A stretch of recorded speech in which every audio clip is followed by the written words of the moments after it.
ابو ہریرہ رضی اللہ عنہ نے بیان کیا کہ ہم رسول اللہ صلی اللہ علیہ وسلم کے پاس موجود تھے کہ دیہاتیوں میں سے ایک صاحب کھڑے ہوئے اور کہا کہ یا رسول اللہ صلی اللہ علیہ وسلم، کتاب اللہ کے مطابق میرا فیصلہ فرما دیجئے۔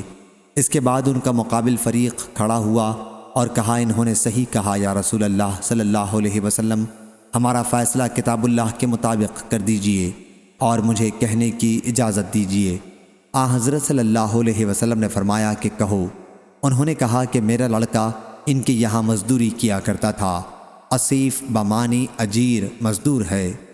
پھر اس نے ان کی عورت سے زنا کر لیا تو لوگوں نے مجھے بتایا کہ میرے بیٹے پر رجم کی سزا ہوگی، لیکن میں نے اس کی طرف سے 100 بکریوں اور 1 باندی کا فدیہ دیا اور لڑکے کو چھڑا لیا۔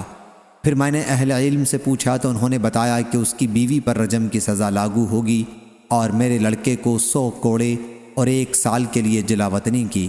حضرت صلی اللہ علیہ وسلم نے فرمایا کہ اس ذات کی قسم جس کے ہاتھ میں میری جان ہے، میں تمہارے درمیان کتاب اللہ کے مطابق فیصلہ کروں گا۔ باندی اور بکریاں تو اسے واپس کر دو، اور تمہارے لڑکے پر 100 کوڑے اور 1 سال جلا وطنی کی سزا ہے۔